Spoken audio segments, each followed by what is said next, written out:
Itung roho isya maji, itung ngayon kamay mamna, kasi kamar jitarani, itung ngayon kamay mamna.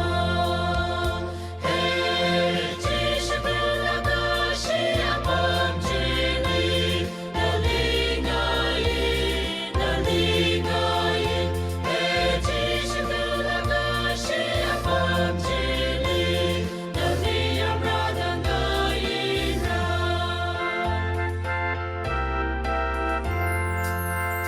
Masyun siyong na maya siyong na, itung ngayon kabay bam na. Ngayon kabay na layada, rayra na lamang ang mana. Hey, jishabulaga siya mamjili, nalingayin, nalingayin. Hey, jishabulaga siya mamjili, naliyam radangayin ra.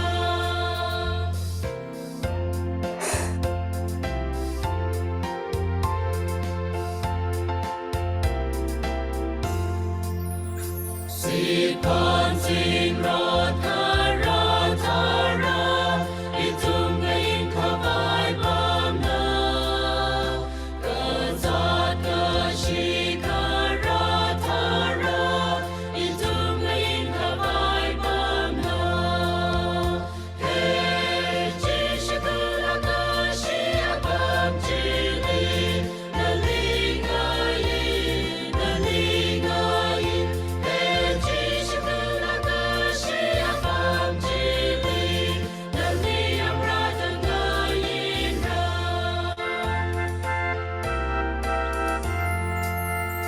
Hey, masimanda painungkur, itung ngayon kabay bam na. Orhay kabay malay mana, itung ngayon kabay bam hi. Hey, jishabulaga siya mamjili, nalingayin, nalingayin.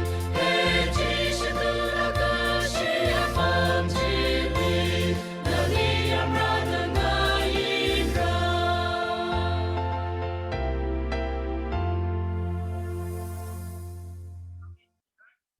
Amin.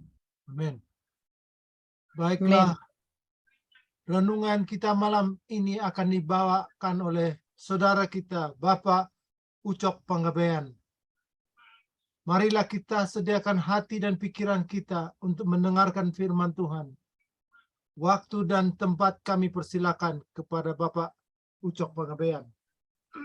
Terima kasih, Brother Nelson. Selamat malam teman-teman semua. Malam. Malam. Selamat malam. Terima kasih Dr. John. Kita bersyukur kepada Tuhan malam ini Bapak kita yang hadir kita boleh bersama-sama untuk belajar dari firman Tuhan dan juga kita boleh bersama-sama di sini untuk merenungkan firman Tuhan ya. Jadi mohon maaf ini saya menggantikan di flyer itu Pendeta Richard Barren, tapi ada sesuatu yang mendadak, maka beliau minta saya menggantikan. Ya kebetulan saya ya harus bisa. Ini yang meminta hamba Tuhan, jadi kita nurut sajalah. Oke. Jadi malam ini saya nggak ambil judul seperti yang disiapkan oleh Pendeta Richard, tapi ambil judul sendiri aja karena ini sederhana aja renungan malam ini. Biar kita nanti ada cukup waktu untuk di Islamologi. Jadi renungan malam ini saya kasih judul pengetahuan. Ya, hanya ada melibatkan 3 ayat aja nanti pengetahuan. Saya share screen ya. Mohon izin.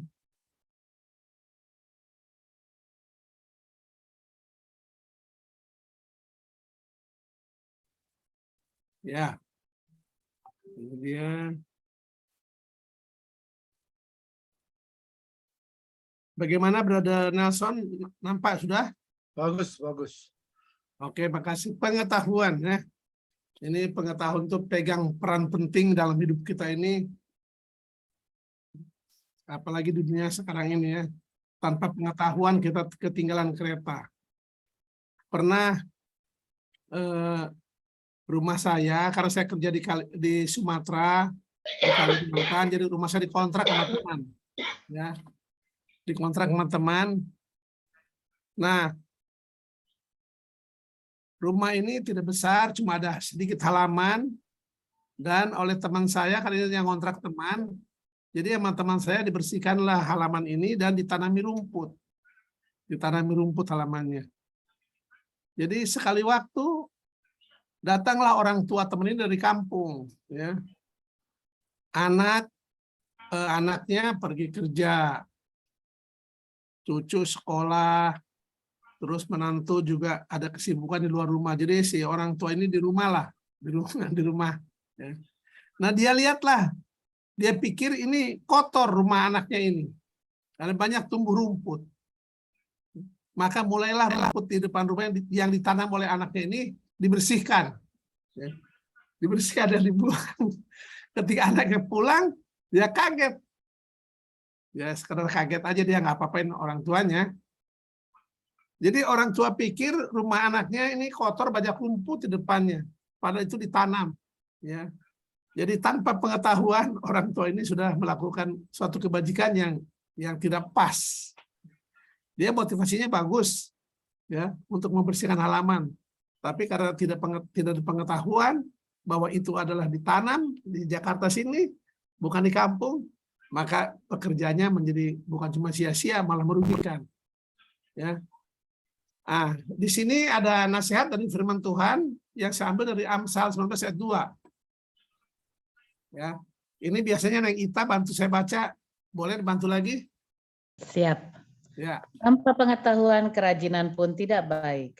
Orang yang tergesa-gesa akan salah langkah. Amsal 19 ayat 2. Terima kasih ya. Tadi udah kasih contoh soal ya. Kerajinan pun tidak baik. Bahkan menjadi sia-sia kalau tanpa pengetahuan. Nah, tergesa-gesa akan salah langkah. Jadi teman-teman, kita bersyukur ada forum ini ya, dari WA Group Hawaii Brother and Sister yang menyiapkan kelas lah untuk kita ya, belajar bersama agar apa? Agar bertambah pengetahuan kita. Ya. Tentang apa saja? Nah, dalam hal ini tentang pekabaran Injil. Kita sebagai orang Indonesia ya, yang Kristen tinggal di Indonesia, di negara Muslim dengan populasi terbesar di dunia, akan sangat merugi kita kalau kita nggak punya pengetahuan tentang saudara sepupu kita. Makanya kita baguslah pribadi di setiap kesempatan yang ada kita belajar tentang mereka, siapa mereka, ya, bagaimana iman mereka. Nah ini sekarang kita belajar seperti di kelas lain ya. Seperti di kelas nanti sih Islamologinya nanti. Ya cuma saya kaitkan aja. Nanti habis ini ada sesi Islamologi. Saya kaitkan aja bahwa pengetahuan ini perlu untuk kita agar kita lebih berani, lebih efektif, efisien dalam menjangkau saudara-saudara kita. Ya, pengetahuan tentang Islamologi dalam hal ini ya. Jadi tentang Islamologi. Apalagi terbukti ternyata selama ini kita perhatikan penginjilan ke Islam itu kurang. Kita orang Kristen termasuk Advent hanya sibuk menginjil ke sesama Kristen. Padahal sesama Kristen sudah mengenal Alkitab. Yang perlu kita jangkau dan urgent adalah saudara-saudara Muslim kita.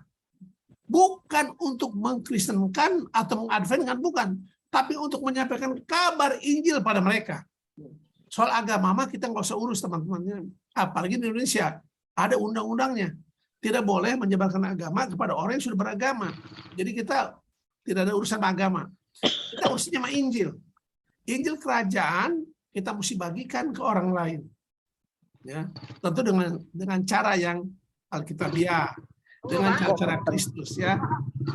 Agar kerajaan kita pun itu jadi baik. Karena banyak orang mungkin menginjil tapi tanpa pengetahuan, malah jadi kurang baik. Ya. Nah, saya dulu GPIB, dibesarkan di GPIB. Ya. SMA menjadi Advent. Ya. Bersyukur sama Tuhan, saya mengenal Advent ini. Kenapa? Ternyata di gereja Advent itu difasilitasi pertumbuhan pengetahuan kita tentang kebenaran. Nah, ada di tangan sini buku Sekolah Sahabat, teman-teman. Tiap 3 bulan ada satu topik besar yang dibahas di buku ini. Ini buku dibagikan ke segenap anggota jemaat, dan anggota jemaat belajar. Ya, buku Sekolah Sahabat ini. Saya pikir di gereja lain ada nggak yang demikian masif, terstruktur, ya, di mana tiap anggota jemaatnya difasilitasi untuk pertumbuhan pengetahuan akan kebenaran. Ya, ini sebenarnya kelebihan gereja Advent, ya. Maka kalau jemaat Advent tidak belajar Sekolah Sahabat, ya sama aja dengan denominasi lain. Makanya perlu dipelajari ini. Ya, ini topik yang tiap 3 bulan satu topik. Bayangin, kalau 10 tahun sudah jadi Advent, ya. Kalau 10 tahun jadi Advent, berapa banyak pengetahuan Alkitab yang sudah didapat kalau dia belajar. Iya kan? Tidak perlu ambil sekolah teologi ya, orang jemaat ini. Ya, makanya jemaat ini tidak perlu ambil sekolah teologi untuk punya ilmu yang cukup. Jadi anggota jemaat biasa aja, ilmunya tentang kebenaran akan cukup. Karena apa? Difasilitasi pertumbuhan tentang pengetahuan tentang kebenaran. Jadi pengetahuan ini pegang peran penting, teman-teman. Bahkan ya, Allahnya saudara sepupu kita menasihatkan kepada umat Islam, dan dalam hal ini bahkan nabinya, ya, untuk bertanya kepada orang yang berpengetahuan. Kalau dia nggak tahu, ya ada ayatnya, teman-teman. Nah, silakan dibaca, Mbak Ita. Ya.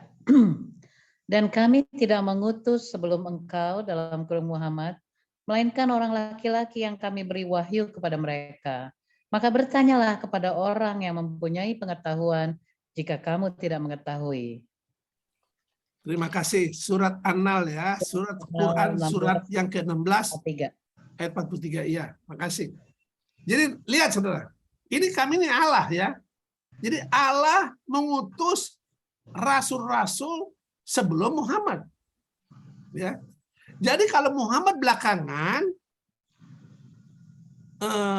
ada pertanyaan, ada sesuatu yang kurang jelas tentang Quran yang dia terima, maka disuruh bertanya kepada orang yang mempunyai pengetahuan. Ya, jika kamu tahu. Nah, siapakah orang-orang yang punya pengetahuan ini? Dialah disapa oleh Al-Quran ahli kitab atau ahlul kitab. Ya. Nah, bahasa Quran untuk ahlul kitab adalah Yahudi dan Nasrani. Atau kita persempitlah sekarang, ya, Nasrani aja. Karena yang paling dekat dengan Islam kan Nasrani, Yahudi kan belakang. Yahudi, Kristen, Islam, begitu ya. Jadi orang Kristen harusnya punya pengetahuan, apalagi orang Advent, ya, difasilitasi pengetahuan yang tahu. Jadi ahlul kitab, orang Kristen itu adalah tempat bertanya.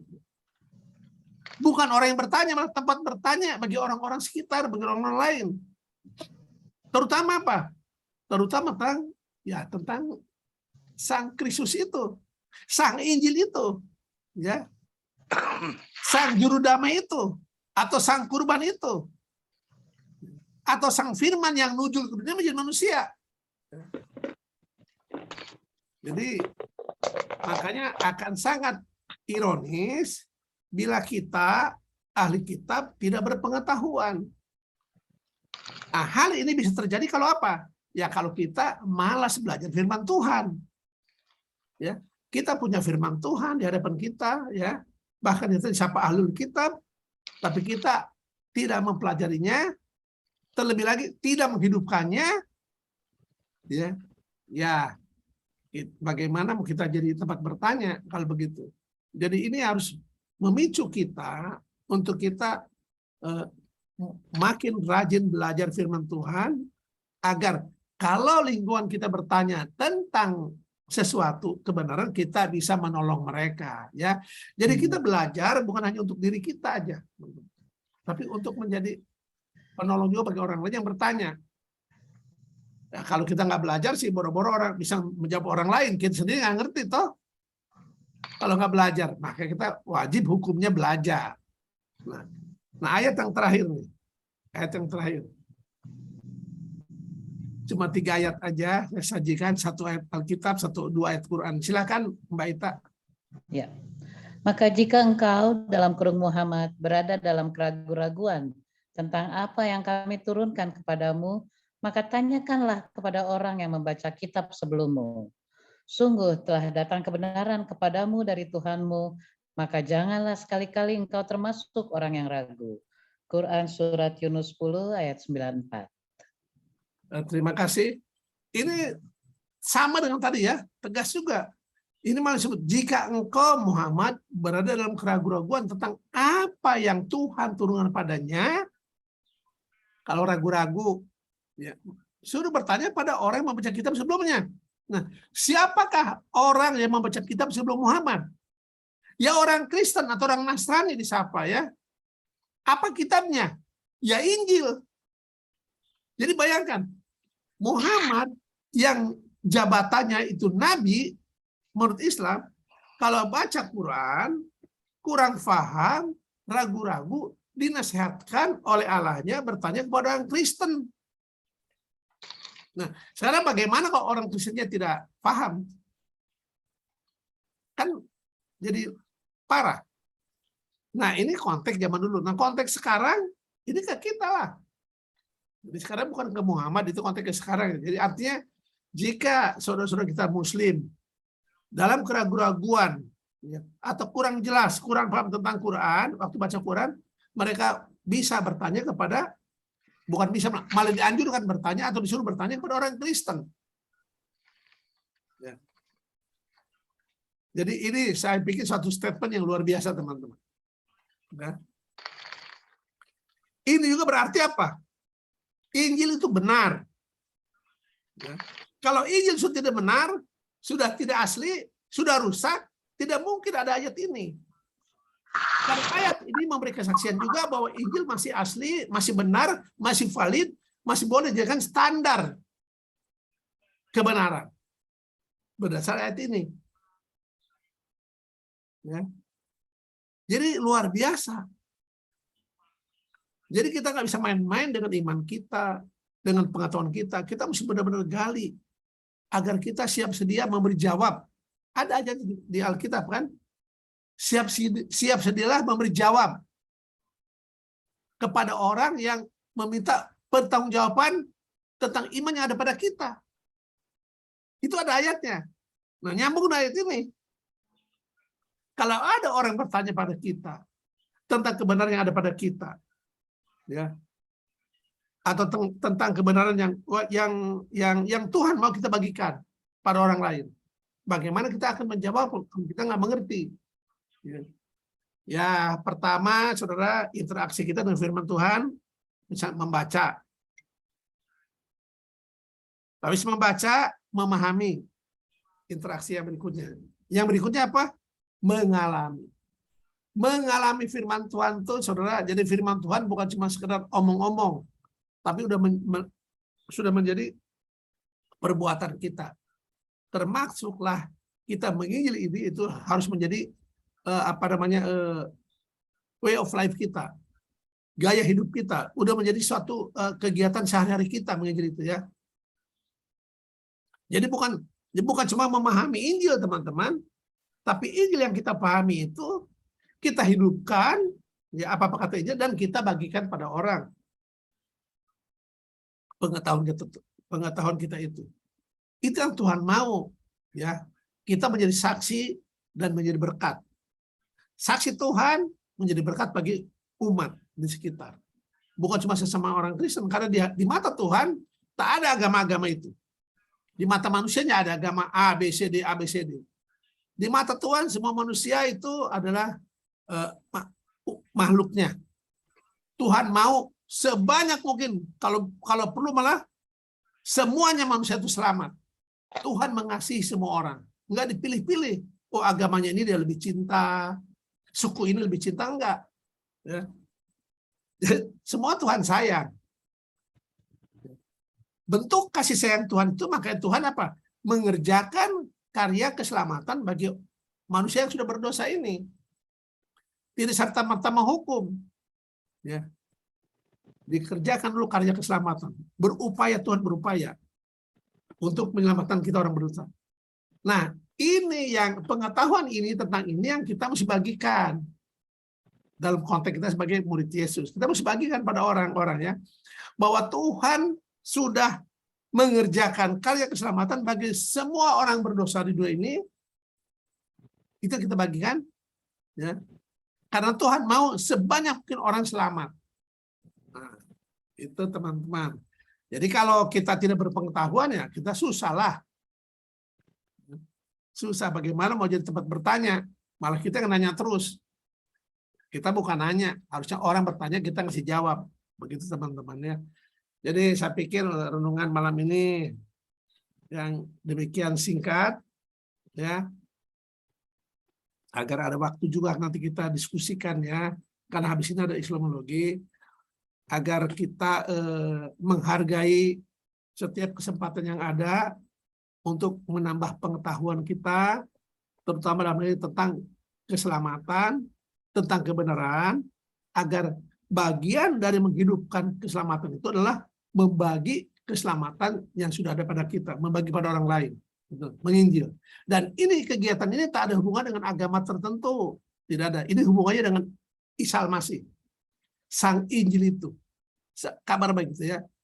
Karena Injil itu adalah kabar baik. Kabar baiknya apa? Kabar baiknya Tuhan sudah mengerjakan karya keselamatan bagi orang berdosa. Jadi orang berdosa dimungkinkan lagi untuk mendapat hidup kekal. Dimungkinkan lagi. Hidup kekal yang sudah dihilangkan oleh Adam dan Hawa dulu, ya,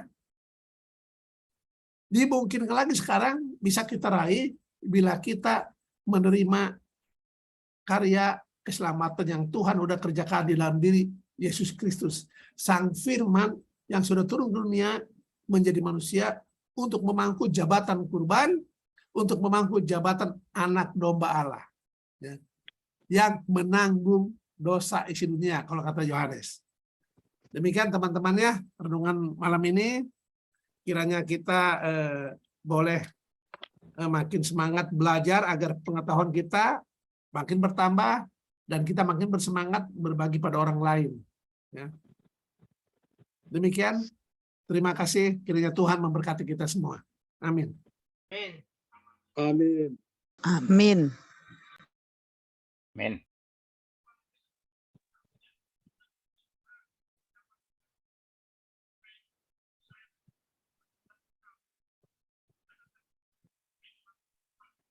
Di-unmute, Brother Nelson. Baiklah, maaf. Jadi terima kasih banyak Pak Panggabean atas pembagian firman Tuhan pada malam hari ini. Sebelum kita masuk ke pokok pembicaraan Islamologi, mungkin ada teman-teman mau kasih respons tentang firman Tuhan yang baru dibagikan. Tanggapan, kesaksian tentang firman Tuhan. Dipersilakan.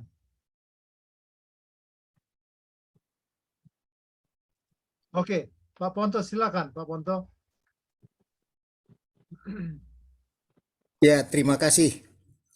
Ini yang disampaikan oleh Brother Ucok memang singkat sih, tapi unik. Kenapa saya bilang unik? Ayat ini tanpa sadar membuat saya jadi terpaku. Saya perhatikan tanpa pengetahuan kerajinan pun tidak baik.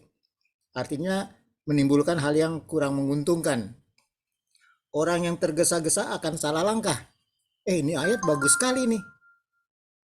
Jadi kalau kita coba kaitkan dengan kesiapan kita untuk membawa kabar baik, kalau kita main tergesa-gesa saja tanpa persiapan, tentu akan menjadi bulan-bulanan lah bagi saudara-saudara kita yang pengetahuannya lebih baik dari saudara sepupu.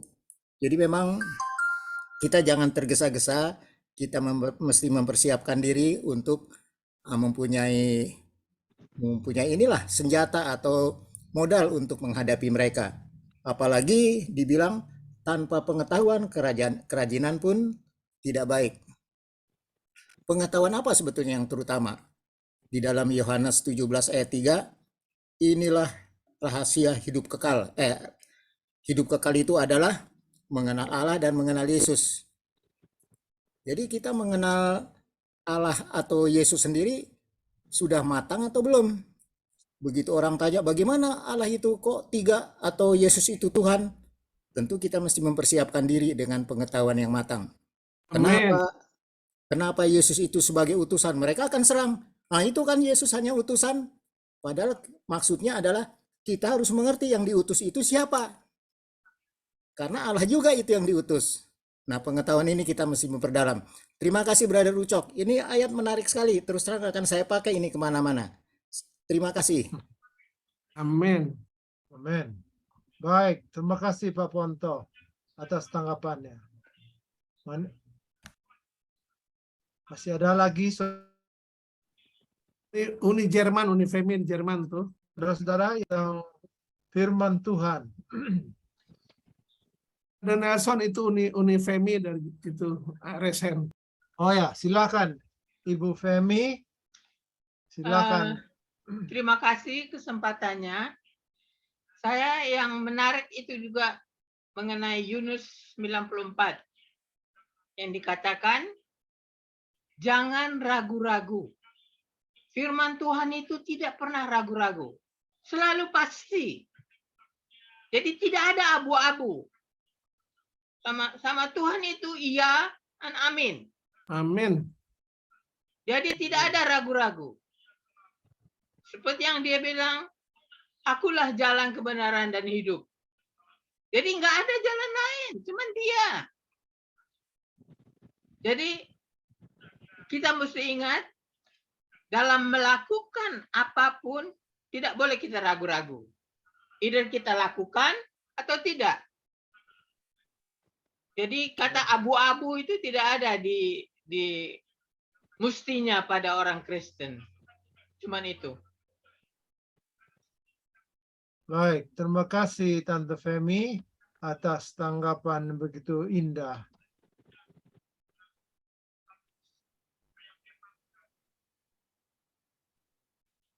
Baik, masih ada lagi kah dari teman-teman yang ingin memberikan tanggapan, respons?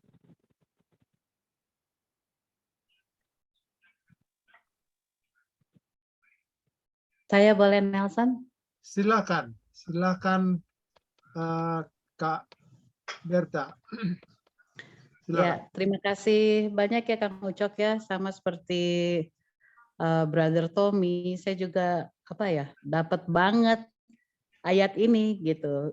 Cuman ini related mungkin bukan soal untuk pekabaran Injil ke ini ya, mungkin saya mengambil ini untuk kekuatan pribadi gitu, karena saya merasa juga kemarin itu saya sampai tepar itu karena saya tergesa-gesa mengambil obat yang dikasih dokter tanpa memeriksa, karena saya pikir dia udah dokter saya, udah tahu saya cangkok ginjal, dia kasih dokter, padahal saya sempat baca itu, aduh obatnya kok keras banget ya, padahal saya udah cangkok ginjal, tapi saya minum juga dan saya dapat hasilnya yang benar-benar seperti kita bilang ditewaskan lah 2 minggu seperti itu gitu. Jadi mengingatkan secara saya pribadi ya Ucok ya, ini ayat benar-benar menguatkan sekali, membuat saya ke depannya untuk tidak tergesa-gesa mengambil keputusan gitu, walaupun itu dari orang yang kita percaya begitu, seperti itu. Terima kasih Ucok. Amin. Amin. Baiklah saudara-saudara, saya pikir waktunya sudah tepat kita melangkah kepada pembahasan tentang Islamologi. Bapak Tigor Panggabean, waktu dan tempat yang indah kami serahkan kepada Bapak Panggabean. Silakan. Baik, terima kasih Brother Nelson. Selamat malam kepada teman-teman semua. Selamat malam. Kalau di pengumuman ditulis bukan Tinggur Panggabean, tapi Mustaqim Panggabean. Jadi itu memang nama saya, tapi dalam bahasa Arab. Jadi nama saya lengkapnya itu adalah Masahal, saya lupa bahasa Arabnya ya. Jadi nama lengkapnya itu Tahamal Mustaqim Fauzi. Bertahan, lurus, menang. Jadi Fauzi itu kemenangan. Dan saya bersyukur rupanya setiap hari, setiap subuh, pagi, siang, dan sore, nama saya selalu dibawakan di dalam doa-doa umat Islam. Amin. Dan Rupanya nama. saya bersyukur juga ya. Jadi di Facebook itu saya pakai nama bukan Tigor, tapi Mustaqim. Kadang-kadang teman mengira saya udah jadi mualaf ya, karena saya sering menyinggung ayat-ayat Al-Quran dan mendiskusikannya ya. Bahkan kadang-kadang umat Muslim sendiri jadi banyak bertanya atau belajar ya, karena mereka jarang membaca Al-Quran juga. Baik, pada kesempatan ini saya akan membagikan pelajaran mengenai tafsir An-Nisa 157 ya, 158. Ini terkait dengan penyaliban Isa ya. Dan ini sebenarnya yang menjadi pertentangan dari awal hingga saat ini ya. Pertentangan yang sangat mendasar. Baik. Enggak bergerak ya. Oke. Nah, ini mungkin minggu lalu berita gambar ini sangat banyak beredar di WA Group ya. Kejadian di Depok SMA 2. Seakan-akan tidak ada toleransi beragama ya. Jadi kalau kita lihat sebenarnya ada kesalahpahaman ya. Sehingga Nadiem Makarim sendiri geram ya membaca berita tersebut. Saya ingin berbagi, sebenarnya orang Kristen tidak usah geram ya melihat hal ini. Saya sendiri sekolah SD, SMP itu di sekolah negeri. Jadi dari SMP, SD, dari SD sampai SMP, puji Tuhan ya, bersyukur bisa belajar agama Islam.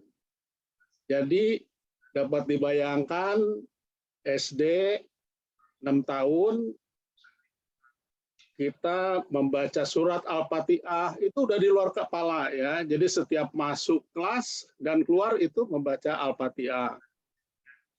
SMP kita belajar Arab Melayu dan bermacam ya, ada ilmu fikih, ilmu tauhid, tapi tidak begitu dalam ya. Tapi bersyukur kita mengetahui dasar-dasar Islam ya. Dasar-dasar Al-Qur'an, cara membaca alif bata gitu ya. Dan bahkan setiap bulan puasa saya selalu ikut berpuasa. Karena kenapa? Karena setiap berpuasa kita selalu diundang makan enak di rumah teman-teman ya. Makanya setiap bulan puasa bagi saya adalah perbaikan gizi ya. Jadi puji Tuhan saya menikmati masa-masa bulan puasa, liburan di bulan Ramadan. Jadi saya tidak merasa bahwa murid Kristen tidak mengikuti pelajaran agama Islam. Bahkan kalau belajar agama Kristen, denominasinya lain ya, malah jadi bingung juga. Jadi sebenarnya ada bagusnya kalau di SMA, SMP bisa belajar agama Islam juga ya. Tapi yang penting dasar beragama di dalam rumah tangga cukup kuat, karena itu yang menjadi pegangan dari anak tersebut. Baik, pada kesempatan ini saya akan berbicara mengenai ilmu tafsir ya. Di sini dikatakan ilmu tafsir mengkaji pemahaman Al-Quran, menerangkan makna, menggali hukumnya, serta menjelaskan ibrah atau mengambil pelajaran yang terdapat di dalamnya. Ilmu ini lebih menitik beratkan pada ayat atau firman Allah yang diturunkan kepada Nabi Muhammad. Secara bahasa, tafsir berasal dari kata al-fasru yang berarti jelas dan nyata. Al-fasru berarti membuka tabir dan menyimak makna dari kata yang tidak dimengerti. Jadi sama di dalam Alkitab dan Al-Quran itu perlu penafsiran ya. Dan ini perlu keilmuan. Nah, bagaimana keilmuan dalam ilmu tafsir? Sebenarnya sama ya. Al-Quran itu bisa menjelaskan diri sendiri sama seperti Alkitab. Seharusnya demikian ya. Firman Allah itu mampu menjelaskan dirinya sendiri dengan ayat-ayat yang ada ya. Dikatakan bahwa ilmu tafsir bisa dimaknai sebagai upaya membuka tabir untuk sesuatu yang kasat mata dan menyingkap maknanya. Tafsir mengandung makna keterbukaan dari kejelasan. Artinya, makna tersebut dapat dijangkau dan dipahami oleh akal pikiran manusia agar lebih mudah memahaminya. Tapi jangan salah, kadang-kadang tafsir itu bikin kacau juga ya. Makanya kenapa muncul bermacam aliran agama, entah di Islam, entah di Kristen. Karena kenapa? Karena perbedaan tafsir. Jadi itu, makanya kita pun harus rajin membaca. Seperti yang Abang Ucok sampaikan, rajin tanpa pengetahuan percuma ya. Jadi kita harus banyak bertanya dan membandingkan sehingga kita dapat menganalisa mana yang baik dan mana yang tidak. Sejarah tafsir dimulai di masa Muhammad karena timbul perbedaan pemahaman tentang makna sebuah ayat ya. Jadi beruntung pada masa itu ada Muhammad. Jadi mereka bisa dapat langsung bertanya kepada Muhammad. Para sahabat yang terkenal banyak menafsirkan Al-Quran, antara lain 4 khalifah ya, ini 4 pemimpin, ini ada beberapa namanya, ini ahli tafsir ya. Nah pada masa itu tafsir masih bercampur dengan hadis dan belum dibukukan ya. Jadi pendapat dari Muhammad mengenai ayat Al-Quran itu disebut hadis ya. Dan hadis itu suka bercampur dengan tafsir. Kemudian jadi ada beberapa generasi ya. Generasi sahabat itu mereka yang guru langsung kepada Muhammad. Nah, ada disebut generasi tabi'in atau pengikut.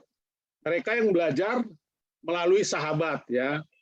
Jadi perkembangan dari tabi'in ini melebar ke 3 kota utama ya yang mengajar Al-Quran, melahirkan madrasah ya. Mereka berada di Mekah, Madinah, dan Irak. Ini adalah sumber perkembangan dari madrasah di zaman setelah Nabi Muhammad. Tafsir dipisahkan dari hadis sehingga merupakan ilmu yang berdiri sendiri. Jadi tafsir sama hadis itu beda. Setiap ayat Al-Quran diberi tafsiran dan dibuka menurut urutannya dalam mushaf. Ya, jadi terjemahan itu disebut tafsir ya. Jadi yang kita miliki ya buku Al-Quran itu adalah tafsir. Jadi ayat-ayat yang ditafsirkan dan dibukukan. Itu yang disebut mushaf ya. Jadi mushaf adalah buku dari terjemahan ayat-ayat Al-Quran. Pembukuan seperti ini selesai dilakukan oleh sejumlah ulama antara lain Ibnu Majah ini tahun 273 ya sesudah Hijriah ya. Ini lalu Tohbari dan dilanjut oleh Ibnu Hatim ya. Ini nama tidak terlalu penting. Nah, ini yang paling penting ya. Jadi yang tafsir yang terkenal itu adalah tafsir Ibnu Katsir ya. Ini sesudah 700 tahun Hijriah ya, atau 690 hari setelah Nabi, 690 tahun setelah Nabi tiada ya. Tafsir Ibnu Katsir adalah kitab tafsir yang paling masyhur, yang pendekatannya menggunakan birayu. Nah, birayu ini meyakinkan gitu. Kata rayu berasal dari birayu ya, jadi untuk yakin. Karena bersandar pada pesan yang diterima dari Nabi dan sahabat. Satu kitab yang mulia dan agung, mencakup beberapa kehebatan, dan tafsirnya telah dicetak, disebarkan sampai ke penjuru dunia. Jadi ini ilmu tafsir yang dipergunakan pada umat Islam umumnya ya. Metode tafsir Ibnu Katsir ya, ini sama dengan Alkitab juga ya. Tafsir yang paling benar adalah tafsir Al-Quran dengan Al-Quran sendiri. Sama dengan Alkitab bahwa firman Allah itu bisa menjelaskan dirinya sendiri ya. Jadi semua udah ada di situ. Tapi metode Ibnu Katsir ini ada tambahannya. Jika tidak didapat dalam Al-Quran, harus ditafsir dengan hadis. Sebab Muhammad diperintahkan untuk menerangkan isi Al-Quran. Jadi Al-Quran baru hadis. Jika keduanya tidak ada, ya, maka tafsir dari sahabat itu yang diutamakan. Ya. Jadi dari hadis Nabi Muhammad, kemudian tafsir dari sahabat. Ya. Nah setelah sahabat tidak ada, yang masuk cocok, barulah tafsir dari penerus ya, dari para tabi'in. Jadi penerus ini termasuk yang saat ini, tabi'in selanjutnya. Nah, ini makin berkembang ya. Menafsirkan Al-Quran dengan Al-Quran. Karena Al-Quran turun dari satu sumber, maka tiap ayat bisa menjadi penjelas bagi ayat lain. Sama dengan Alkitab ya. Seorang mufasir atau ahli tafsir hendaknya menggunakan ayat Al-Quran dalam menafsirkan ayat lainnya. Tidak diperkenankan baginya menggunakan sumber lain yang tidak kredibel. Nah ini kadang-kadang suka salah ya, mereka tidak pernah menggunakan Alkitab sebagai sumber penafsiran Al-Quran, padahal di dalam Al-Quran sendiri ada ayatnya ya. Kepada Muhammad disampaikan, jika kamu tidak mengerti, tanyakan kepada mereka-mereka yang telah memiliki kitab terdahulu. Jadi dituduh nanya kepada ahli Alkitab, dan ini tidak dilakukan lagi. Tafsir harus berpegang kepada Al-Quran, hadis, para sahabat, dan istihad ulama ya. Ini kesepakatan para ulama. Jadi ini cara penafsiran di dalam Islam. Bolehkah orang awam membuat tafsir Al-Quran? Pasti tidak boleh ya, tidak boleh. Jadi hanya orang yang memahami ayat Al-Quran dan memiliki keilmuan dalam hal tersebut. Ini ada contoh ya, tidak sembarang orang menafsirkan Al-Quran. Ini pada sidang Basuki Ahok ya. Jadi Ahok disalahkan karena menafsirkan ayat Al-Quran dengan pemahaman dirinya sendiri. Akhirnya dia divonis ya. Tapi sebenarnya Ahok itu berilmu juga. Sebenarnya, tapi karena ini bersifat politis, akhirnya Ahok harus dipenjara ya. Makanya dia tidak naik banding.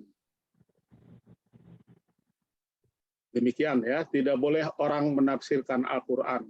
Ini sama kayak zaman kegelapan di Eropa ya, yang menafsirkan Alkitab itu hanya para pendeta ya dari kepausan yang bertentangan dengan gereja, itu akan dihukum ya, dihukum mati malah, disiksa.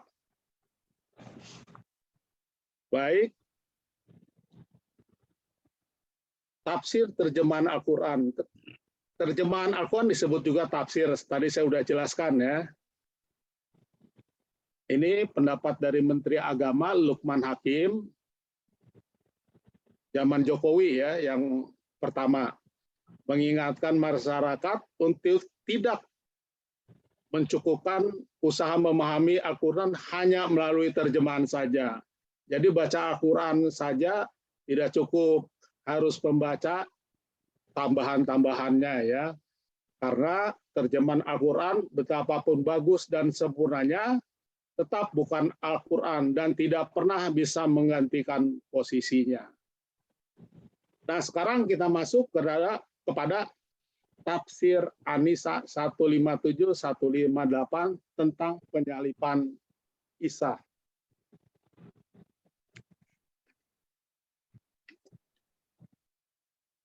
Di sini kita bisa baca ayatnya ya.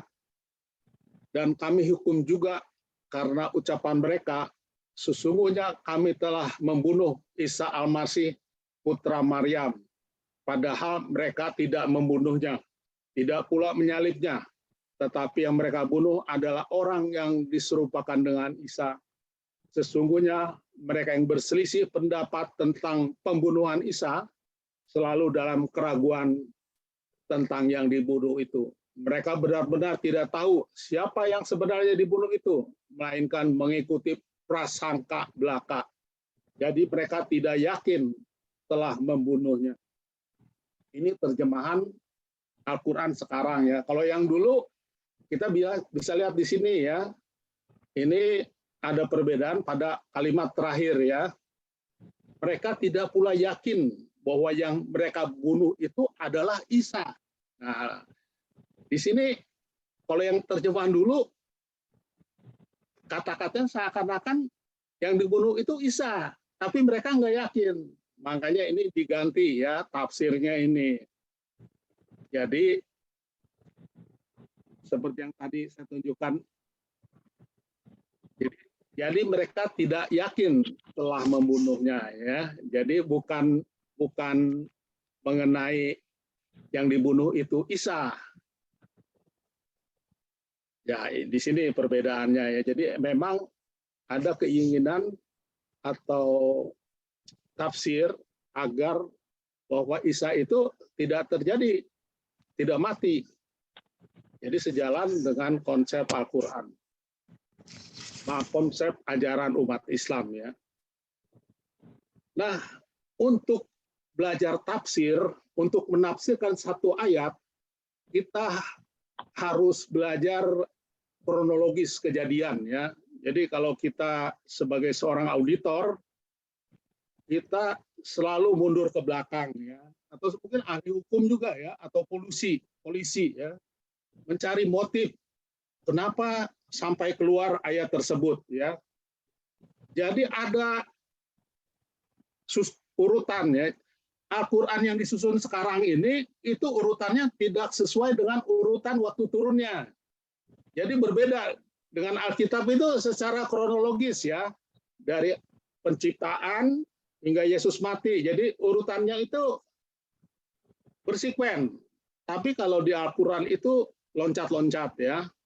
Jadi susunannya itu tidak beraturan. Nah, inilah urutan dari turunnya ayat Al-Quran. Jadi kalau kita lihat ayat An-Nisa 157-158 itu berbicara mengenai wanita ya. Jadi mengenai kematian Isa itu hanya sekilas saja.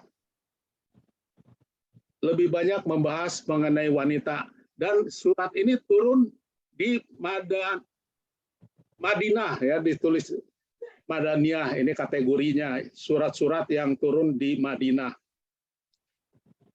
Nah, kalau kita lihat urutannya, surat terakhir turun di Mekah atau surat Makkiyah itu surat Al-Mutafidin, orang-orang curang ya. Ini cerita orang Quraisy ya yang hendak membunuh Muhammad.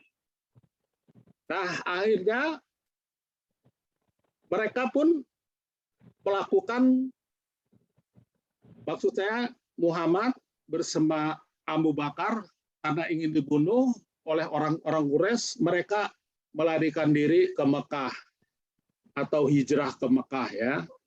Jadi di Madinah inilah turun Al-Baqarah, kemudian Al-Anfal, Ali Imran, Al-Asab, Al-Muntaha, kemudian An-Nisa ya. Nah, ini ada kaitannya. Karena berurutan kejadiannya ya. Makanya kenapa turun ayat ini tidak terlepas dari kejadian yang terjadi pada masa itu. Baik, kejadian apa yang terjadi pada masa itu? Ini ayat Al-Qur'an ini turun di Madinah setelah Muhammad hijrah karena mau dibunuh ya. Karena Muhammad melarang mereka menyembah kepada berhala ya, Al-Uta, Al-Uzza dan Manata ya. Ini trinitas orang Arab pada masa itu. Pada hari Jumat tanggal 24 September ya, tahun 622 atau 1 Hijriah ya. Muhammad dan Abu Bakar memasuki Madinah. Nah, di Madinah mereka sudah ada umat Islam di sana.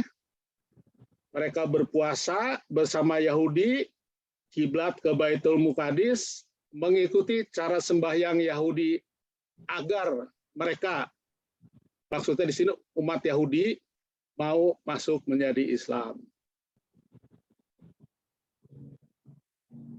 Kemudian Muhammad menyatakan kerasulnya kepada kaum Yahudi. Nah, kaum Yahudi ini ketawa ya, diolok-olok. Kok rasul tapi nggak punya kitab, tidak memiliki aturan agama, sembayangnya masih mengikuti tata cara orang Yahudi. Kok menjadi rasul ngaku-ngaku? Karena pada masa itu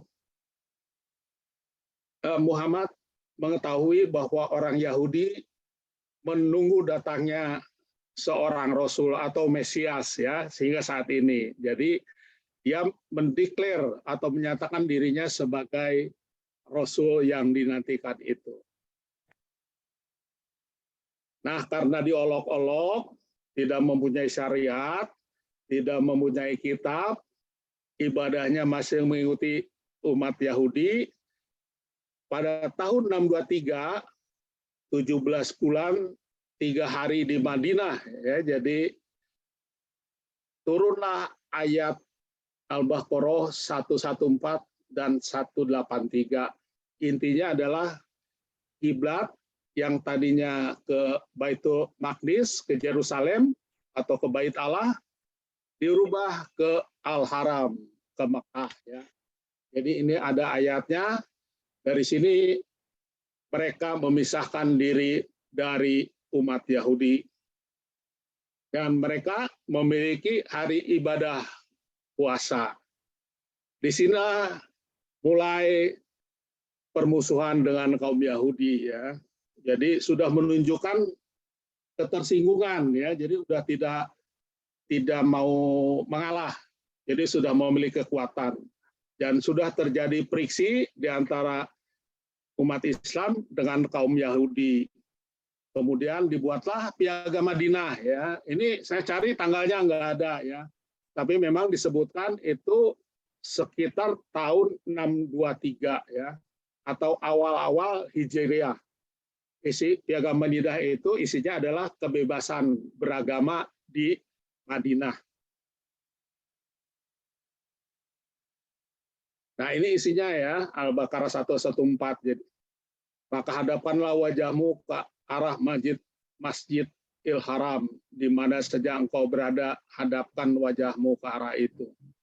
Jadi, disinilah kiblat dirubah ya. Sampai sekarang masjidnya masih ada, disebutnya Masjid Kiblatan.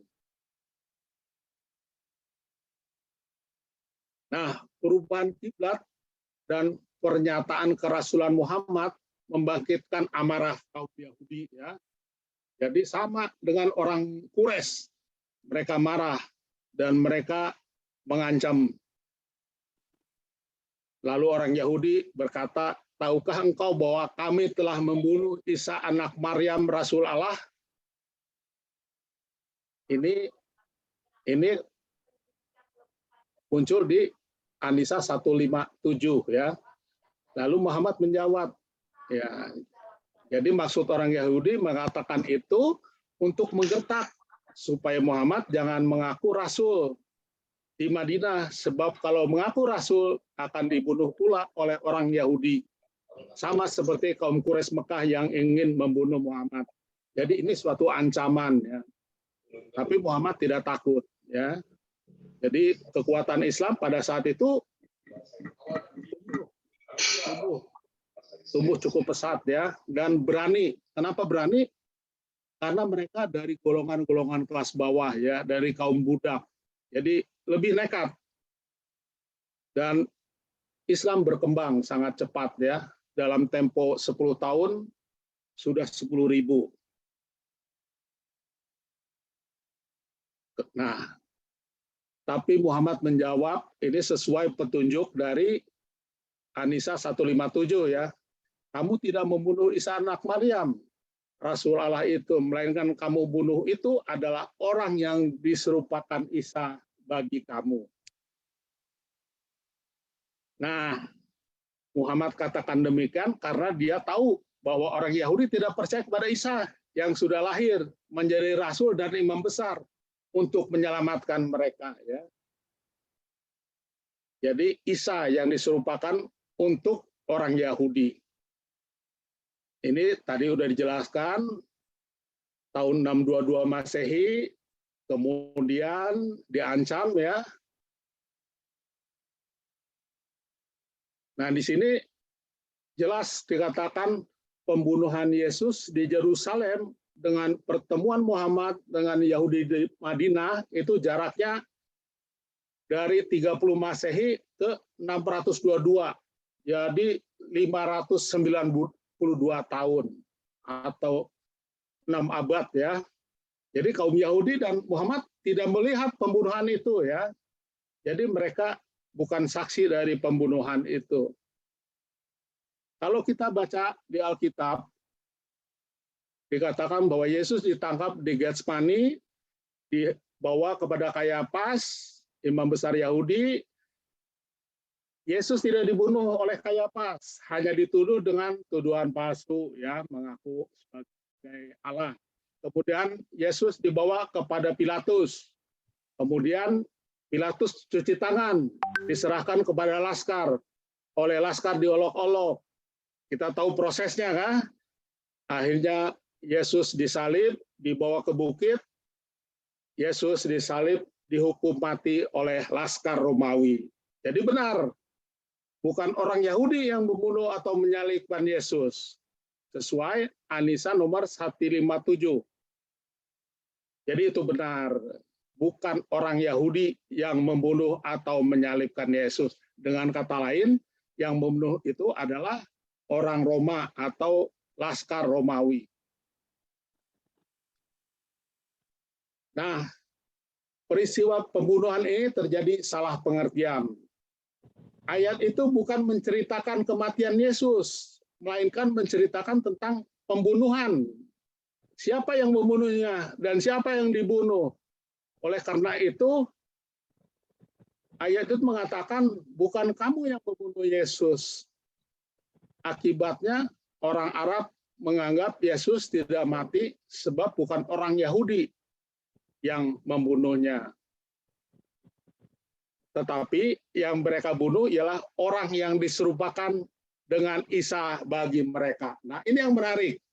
Orang yang diserupakan dengan Isa bagi mereka. Ini pun banyak Injil-Injil palsu ya.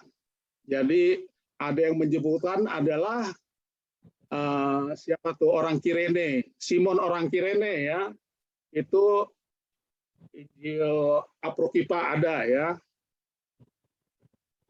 Injil Baselius. Lalu ada yang menyebutkan Barnabas dalam Yudas dalam Injil Barnabas. Baik, kita lihat ya, apa maksud orang yang diserupakan sebagai Isa? Orang yang diserupakan. Nah, ini kita beruntung kita memiliki Alkitab ya. Jadi kita menafsirkan Al-Qur'an dengan ayat Al-Quran, tetapi kita menggunakan Alkitab juga sesuai petunjuk Al-Quran, agar kita bertanya kepada ahli Alkitab, karena Alkitab juga diimani oleh umat Muslim, ya. Seperti tertulis di Yohanes 1, ini jelas dikatakan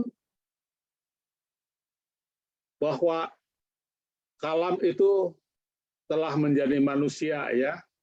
Firman itu telah menjadi manusia. Pada mulanya adalah firman, dan firman itu bersama-sama dengan Allah, sesuatu ikan dijadikan olehnya, dan dia telah menjadi manusia, ya. Demikian juga di Al-Quran, ya. Sesungguhnya Allah menggembirakan kamu dengan kelahiran seorang putra yang diciptakan dengan kalimat yang datang daripadanya, namanya Al-Masih Isa putra Maryam. Kenapa disebutkan demikian? Karena spesial, ya. Kenapa nabi-nabi lain tidak dilahirkan seperti ini? Disitulah perbedaannya, ya. Jadi Isa ini manusia yang spesial, ya, dipilih oleh Allah, dan ini pun suka salah ditafsirkan, ya. Jadi berfirman seakan-akan kun fayakun, jadilah, ya. Tapi karena kita memiliki Alkitab, jadi kita tahu bahwa ada rencana besar Allah terkait dengan rencana keselamatan manusia. Demikian juga dalam hadis Muslim, ya, jilid 1 nomor 124, Isa itu roh Allah dan kalamnya. Jadi ini ucapan Nabi Muhammad, ya. Ini kitab kelengkapan Tarikh Muhammad, ya. Jadi ini sejarah Islam. Dikisahkan saat mereka melakukan hijriah. Jadi ke Madinah itu hijriah ketiga. Hijriah pertama dan kedua itu ke Ethiopia, ke kerajaan Habsyi. Nah, Raja Habsyi itu orang Kristen. Lalu dia bertanya kepada Ja'far, ya, sahabatnya Muhammad, yang di kemudian hari dia menjadi Kristen. Dia bertanya, apa keterangan Muhammad mengenai Isa? Lalu dijawab sama Ja'far, Isa anak Maryam itu roh Allah dan kalamnya. Jadi orang yang diserupakan sebagai itu adalah roh Allah dan kalamnya. Jadi sebenarnya Al-Quran pun memahami itu. Baik, kita baca lagi. Jadi Injil, Quran, kitab hadis, kitab sejarah, Muhammad telah sama-sama menjelaskan bahwa Yesus atau Isa adalah kalam Allah. Jadi yang dibunuh itu adalah orang, manusia yang diserupakan sebagai Isa bagi mereka. Artinya, ialah orang dari keluarga Yahudi yang berasal dari kalam Allah. Jadi maksudnya di sini adalah yang dibunuh itu manusia, bukan firman. Nah, di sini terjadi kesalahpahaman, ya. Kita beruntung karena kita punya Alkitab. Jadi kita memahami karena kalam Allah yang sebenarnya tidak dapat dibunuh. Itu sebabnya kalam Allah diserupakan, dilahirkan untuk menjadi manusia, ya. Jadi ini rencana keselamatan yang kita pelajari di dalam kitab dari Perjanjian Lama hingga Perjanjian Baru. Jadi yang dibunuh itu adalah tubuh manusianya yang diserupakan sebagai Isa. Dan kalau kita lihat di ayat selanjutnya, di 158 itu Isa langsung diangkat, ya. Nggak dijelaskan jeda-jedanya, ya, kapan diangkatnya. Isa langsung diangkat, menunjukkan Isa maha bijak dan maha kuasa, ya. Sebenarnya kalau waktu disalib langsung diangkat, banyak orang bertobat, ya. Tapi ada perselisihan waktu dan tidak dicantumkan di situ, Pak ya. Dan kita beruntung itu ada di dalam Alkitab.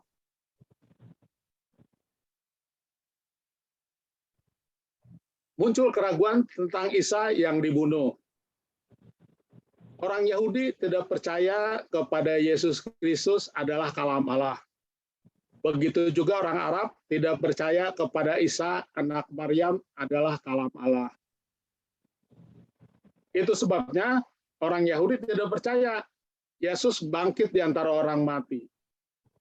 Dan orang Arab tidak percaya Yesus mati. Karena kalau Yesus mati, kalau Yesus tidak mati, pasti tidak bangkit. Makanya dibilang Yesus tidak mati ya. Yesus berada di surga atau di langit ya. Nanti menjelang akhir kiamat ya, Yesus akan turun ke bumi, memerangi salib, membunuh babi, dan menghilangkan pajak. Jadi membuat makmur seluruh umat manusia ya, memerangi Dajjal. Dan menurut tafsir Ibnu Katsir, nanti Yesus menikah ya.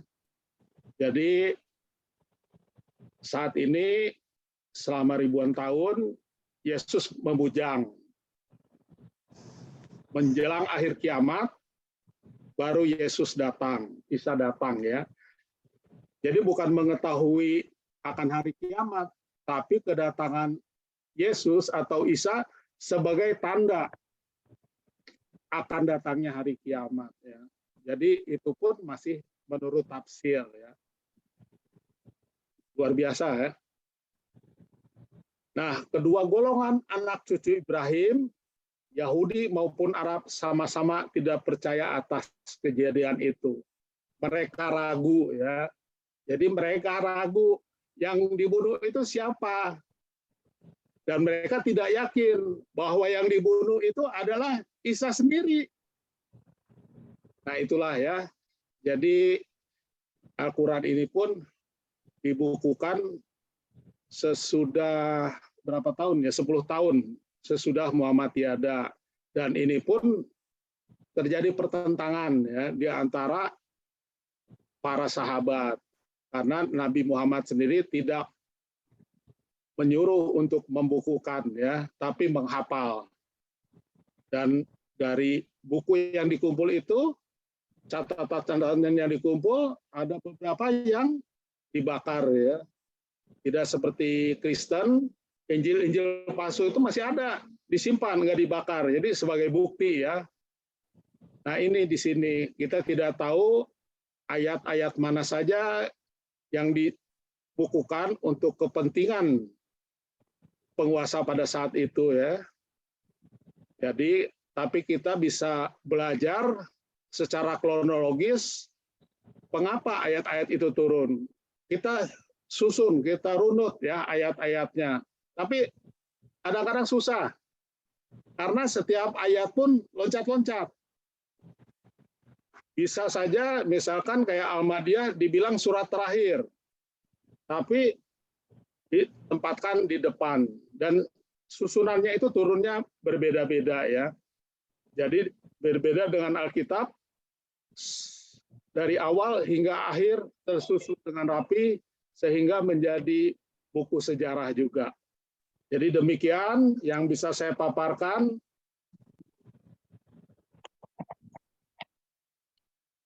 Oh ini ada masih tambahan ya.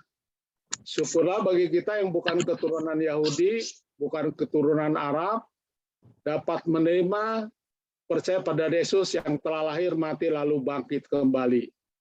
Dan jelas di dalam Matius 1 ayat 25, Markus 15:37, Markus 16 ayat 9, dan di surat Maryam nomor 3334 ya, dinyatakan saat aku mati dan saat aku bangkit kembali.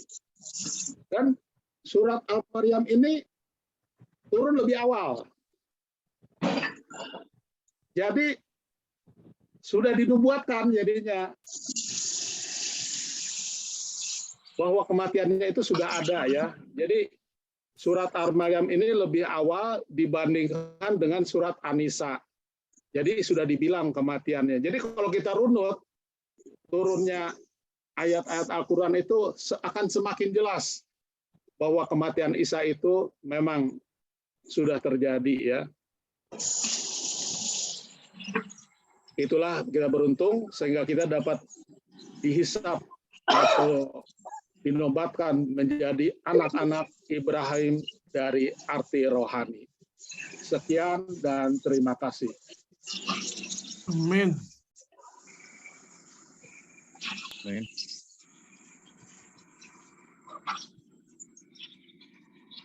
Unmute Nelson.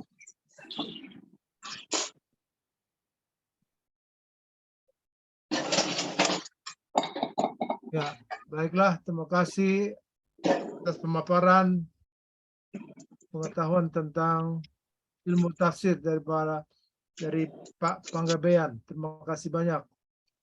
Sekarang adalah waktu untuk ruang diskusi. Ya. Ruang tanya jawab akan dibantu oleh Pak Ucok, Pak Palmer, dan teman-teman semua. Silakan kita bertanya. Atau ada yang perlu menambahkan dari Lai Palmer dan Bro Ucok? Iya, boleh. Nanti Lai Ucok juga boleh. Saya nambahkan sedikit aja untuk kita sama-sama bisa memahami bahwa nanti baru kita ke ayat 157 itu ya. Jadi orang Yahudi itu ada dua golongan. Golongan pertama adalah golongan di zaman Nabi Muhammad dan golongan di abad pertama. Ya toh? Nah, Nabi Muhammad menemui orang Yahudi yang mana? Sementara ada golongan yang di abad pertama, itu satu hal. Satu hal lagi, orang Yahudi juga ada dua golongan lagi. Golongan yang memang kekeh dengan keyahudiannya, golongan yang sudah menjadi Kristen, yang percaya Yesus itu adalah Mesias, Al-Masih. Ya toh? Akan beda respon orang Yahudi, dan yang Yahudi yang mana nih kan? Bila mana dikatakan bahwa Al-Masih atau Mesias itu sudah mati. Orang Yahudi yang fundamental, yang bukan Kristen, mereka tidak akan percaya itu.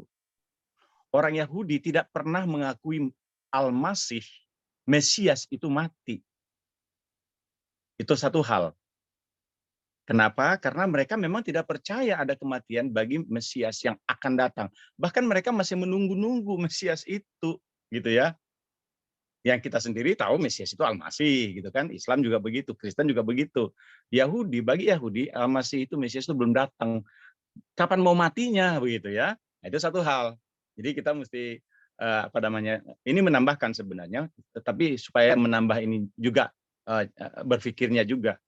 Jadi kalau Muhammad sedang, misalnya Nabi itu sedang berbicara kepada orang Yahudi yang mana gitu kan. Nah pada abad keberapa? Abad ke-6 kemudian, 6 abad kemudian itu apalagi masalah lagi sebenarnya kan. Sehingga nanti ayat 157 itu menjadi pertanyaan kebenarannya gitu loh.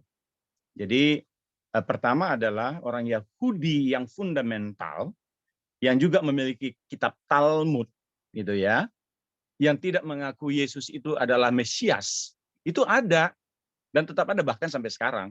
Mereka masih menunggu. Jadi mereka sebenarnya tidak percaya yang namanya Mesias itu masih. Nah kalau misalnya kita Kristen atau Islam mengakui bahwa itu sudah Al-Masih atau Mesias, ya itu menurut kita yang Islam, kita yang Kristen. Tapi kalau Yahudi itu tidak. Tetapi Yahudi yang Kristen itu mengakui dialah Mesias. Rasul-rasul juga begitu kan.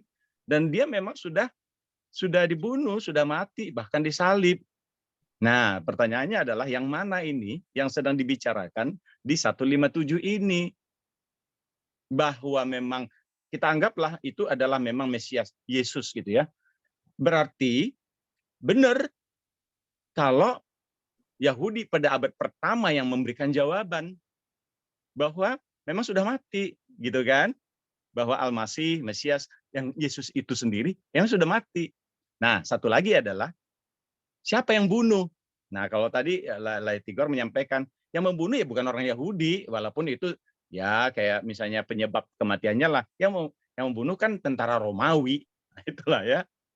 Nah, jadi sebenarnya saya hanya ingin kita sama-sama melihat ayat 157 ini sangat-sangat lemah untuk mempertahankan dirinya sendiri. Karena masih banyak dialog yang bisa terjadi, pertanyaan yang bisa terjadi untuk tentang hal itu. Misalnya ada 3 poin di ayat 157 itu. Orang-orang Yahudi berkata, sesungguhnya kami telah membunuh Al-Masih. Sekali lagi saya bilang, Yahudi yang mana? Terus Al-Masih yang dimaksud itu siapa? Karena Yahudi fundamental tidak mengakui Yesus itu Mesias, kan gitu ya. Nah, Isa putra Maryam itu satu hal. Jadi kalimat itu maksud saya satu hal yang perlu sebenarnya saudara-saudara Muslim juga harus bisa mempertahankan kebenaran ayatnya itu. Yang kedua, orang-orang Yahudi membunuh orang lain dengan cara disalibkan. Nah, ini juga kapan orang Yahudi membunuh orang lain dengan cara disalibkan? Memang ada yang disalib selain Yesus, itu aja ya. Nomor 3, orang-orang Yahudi selalu ragu, tidak yakin siapa yang dibunuh. Masa sih orang-orang Yahudi ragu gitu ya tentang siapa yang dibunuh gitu ya? Mereka sendiri, kalau mereka yang melakukan, mereka kan melihat, mereka kan tahu. Nah, apalagi kalau kita bicara kebenarannya adalah Yesus sendiri ya, di situ murid-muridnya ada, ibunya ada, siapa ada. Nah, tapi ada dibilang diserupakan. Nah, siapa yang menserupakan ini? Nah, jadi banyak sebenarnya bisa argumentasi, pertanyaan, meragukan ayat ini maksudnya. Ayat ini sangat meragukan sebenarnya, tidak kuat untuk mempertahankan dirinya. Itu aja sebenarnya dari saya. Sejenak. Baik, terima kasih banyak Pak Sagala. Boleh Tanggapannya. Ya, di sini saya melihat ada raise hand dari Pak Ucok Panggabean. Baru kita ke Pak John Watukongo. Oke. Silakan Pak Panggabean, Pak Ucok Panggabean. Oke, saya menguatkan komentar dari Brother Palmer Segala ya. Bukan karena kawan saya, tapi memang itu benar sekali. Teman-teman, Quran itu terdiri dari 6.000 ayat lebih. 6.600 lebih ayat. Oke. Cuma ada satu ayat Quran yang menolak penyaliban Yesus. Ini sangat penting sekali, penyaliban tersalib atau enggak itu sangat penting. Jadi dari 6.000 ayat lebih, masa cuma satu ayat yang menolak? Gitu. Harusnya kalau itu memang betul, kan ada beberapa ayat yang meneguhkan. Biasa kan kalau suatu ajaran penting di kitab suci biasanya bukan satu ayat. Ada tampil lagi yang lain-lain gitu loh. Contohnya, orang Nasrani masuk surga. Bukan cuma satu ayat. Al-Baqarah 62 ada, Al-Maidah 69 ada. Jadi mantap dong. Ini penolakan Yesus tersalib cuma di satu ayat ini. Padahal ayat Quran ada 6.000 ayat lebih. Maka benar kata Bro Palmer ini sangat lemah. Satu. Kedua, ya, ayat ini Anisa 157 yang diterangkan oleh Brother Tigor dengan sangat bagus tadi itu ya, tidak didukung saksi dan tak didukung bukti, hanya bersifat klaim. Hanya bersifat klaim, mengklaim bahwa Isa Al-Masih nggak disalib. Gitu. Itu klaim. Harusnya kan ada saksi, ada bukti dong. Sementara Yesus disalib di abad pertama, saksinya cak bergabreng, buktinya banyak. Dan lewat proses itu ya. Penyaliban itu teman-teman bukan peristiwa ujug-ujug, bukan peristiwa tiba-tiba, bukan peristiwa tunggal. Itu rangkaian. Dari mulai ditangkap, hari Jumat, diadili malam-malam, ya kan? Bahkan nubuat. Ya, itu ya. Jadi maksudnya ini bukan peristiwa sederhana, cuma satu aja sehingga bisa disangkal gampang aja. Enggak. Sementara hukum Timur Tengah mengatakan satu peristiwa diakui keabsahannya terjadi kalau minimal ada 2 saksi. Nah, sementara saksinya Yesus salib itu seabreg-abreg, orang Yahudi, murid-murid, laskar, banyak lah ya. Jadi sangat susah untuk menganggap penyaliban tidak ada. Terus berikut lagi yang ini sih saya yang agak konyol ya, saya konyol berpikirnya. Kalau memang yang disalib itu bukan Yesus, masa tapi orang lain yang diserupakan dengan Yesus, jadi orang lain sama Tuhan mukanya dibikin serupa dengan Yesus, dengan Isa. Satu, masa orang itu nggak berteriak-teriak waktu disalib, oi, bukan gua bukan Yesus, oi, tolong, gua bukan Yesus, gua si Umar, siapapun lah misalnya, gua si Udin, gua bukan Yesus. Masa ini nggak ada teriakan gitu? Satu. Dan berikutnya lagi, kalau memang betul yang disalib itu orang yang diserupakan dengan Yesus, kejam kali Tuhan menghukum orang yang ada hubungannya. Ya kan? Itu kan salib itu teman-teman itu alat hukuman mati yang paling kejam. Jadi ada orang lain yang tak ada urusan dengan peristiwa itu, malah Tuhan bikin dia yang disalib. Kan Tuhan kejam sekali. Dan pengecut. Sementara Isanya, Yesusnya dibiarkan lolos ke surga langsung. Lolos. Ada orang lain. Dan pertanyaan berikutnya, jika Tuhan tidak berkenan Isa masih disalib, ya udah selamatkan aja. Apa susahnya? Selama hidupnya Isa masih membangkitkan orang mati, menyembuhkan banyak penyakit, ya, bahkan bisa mencipta burung. Masa dia nggak bisa menghindar dari peristiwa salib? Kalau memang dia nggak berkenan, kalau memang Yesus tak berkenan disalib, masa dia tidak bisa meloloskan diri? Masa Allah Sang Bapa tidak bisa menyelamatkan dia dengan cara yang lebih masuk akal lah, jangan diam-diam diangkat gitu loh. Ya, jadi sekali kita menolak peristiwa salib Yesus, kita akan tiba pada pertanyaan-pertanyaan yang tidak akan pernah bisa dijawab. Ya. Jadi, tapi ya sebaiknya percaya saja kalau itu. Teman-teman, saya baru menyadari kenapa Injil yang kanonisasinya ada 4. Kenapa Injil ada 4? Sementara Quran cuma 1 ya. Kesaksian 4 Injil dengan 4 penulis yang berbeda dan merupakan saksi mata itu sangat sahih, tak bisa dibantah secara ilmu pengetahuan, ya, secara norma juga nggak bisa dibantah. Jadi 4 Injil memberi kesaksian yang sama. Demikian. Terima kasih. Baik, terima kasih Pak Panggabean atas tanggapannya. Sekarang kita dengar dari Pak John Watupongo. Silakan Pak John. Terima kasih banyak. Mohon maaf ya, saya nggak bisa buka kamera karena begitu buka drop dia. Nggak apa-apa. Silakan. Ini mengenai Anisa 157. Ya. Nah, yang saya tadi sebenarnya Pak Ucok sudah singgung banyak. Cuma ada pertanyaan satu yang saya masih berpikir gimana sih caranya. Kan diserupakan, Yesus itu diserupakan orang sehingga dia disalib. Nah, kalau diserupakan itu sebenarnya kembar. Kan Yesus cuma 1. Itu pemikiran saya. Jadi kalau pemikiran diserupakan itu berarti Tuhan melahirkan 2 Yesus yang kembar. Itu kayaknya. Itu bagaimana coba diterangkan yang jelas lah bagaimana. Diserupakan dengan siapa? Dengan orang yang lain atau patung kali yang dibuat itu yang disalib. Saya kira itu pemahaman saya. Terima kasih Pak Kalma. Pak Nelson ya. Ya, baik. Terima kasih Pak John. Terima kasih banyak. Ya, Apa kita mau ya diskusi? Silakan. boleh kita tanggapin. Laiti God. Silakan. Laiti God yang tanggapin. Saya Parpet, silakan. Ya, jadi betul tadi pertanyaannya itu, kita memang wajar untuk mempertanyakan itu diserupakan dengan siapa. Pertama mestinya yang harus dipahami oleh saudara sepupu juga bahwa ini adalah sangat penting sekali. Masalah kematian Isa Al-Masih atau tidak mati itu sangat penting sekali.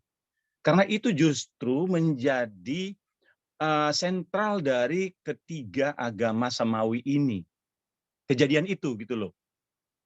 Yahudi tadi Yahudi fundamental tidak percaya sebenarnya, karena mereka nggak percaya soal Mesias ya, bahwa itu disalib. Kemudian Kristen sangat percaya. Islam tidak percaya disalib, tetapi percaya itu Al-Masih, gitu loh. Nah kan jadi kontradiktif sebenarnya Islam dengan Yahudi dalam hal ini, walaupun sama-sama nggak percaya disalib, mati. Nah, karena ini jadi sentral, harusnya di kitab suci itu harusnya jelas siapa saha eta sesungguhnya yang disalib, gitu loh. Nah kalau diserupakan dengan siapa harusnya disebutkan gitu. Nggak usah ngelihat ke kitab Injil lain. Kita mau sebutkan Simon Kirene katanya. Itu ada di kitab Injil Apokrips Filipus. Atau apa namanya tuh tadi disebutkan Barnabas. Barnabas itu ada kitab Barnabas di abad ke-4. Ya. Itu yang versi Turki. Yang versi ini yang Spanyol itu yang abad ke-15, tapi setelah dilihat itu ke abad ke-4. Ada 3 abad, ada 300 tahun setelah kejadian penyalipan di abad pertama, kemudian muncul kitab Barnabas yang menyebutkan itu Judas. Oke? Tetapi itu bukan rencana Allah berarti bahwa ada nama Judas di sana. Karena apa? Karena Allah sendiri tidak menyebutkan Judas di Quran. Seharusnya kalau ini penting itu disebutkan. Yang disalibkan itu Judas gitu. Saya hanya komen saya komen bebas ya. Kemudian baru abad 3 abad kemudian baru Quran ada. Ya, setelah ada Barnabas di abad ke-4, kemudian Quran di abad ke-7 ada dan tidak menyebutkan nama sama sekali. Tetapi beberapa ustadz menyebutkan, ada yang bilang Simon, ada yang bilang Barnabas, ya akhirnya tidak ada kesepakatan juga. Jadi hal yang sentral kalau tidak disebutkan itu jadi masalah. Walaupun ada memang seorang ulama menyebutkan juga bahwa itu sebenarnya salah satu dari murid Yesus yang paling muda katanya. Ya siapalah yang paling muda? Kalau Yohanes katanya. Tapi apa iya? Kan gitu jadi pertanyaan kan buat kita kan. Karena tidak evidensial, tidak kuat didukung oleh dokumen-dokumen yang kuat menyatakan bahwa katakanlah Yohanes yang paling muda itu menjadi apa?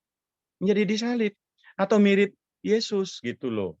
Emang mirip banget. Siapa yang membuat mirip? Yang bisa membuat mirip hanya Allah. Wah, kok bisa?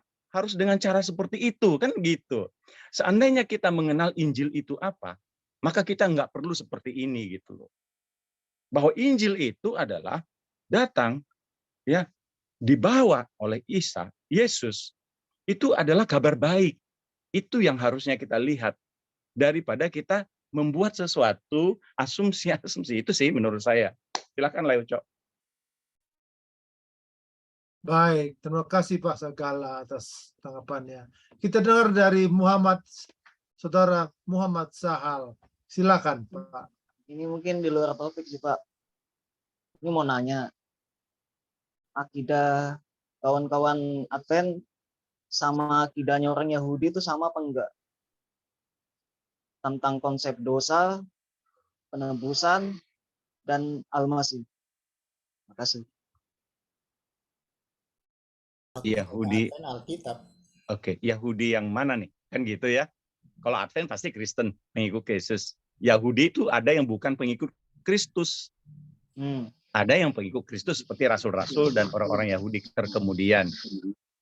Nah, tapi konsep dosa, kalau ditanya konsep dosa adalah pelanggaran terhadap hukum Allah. Itu pasti.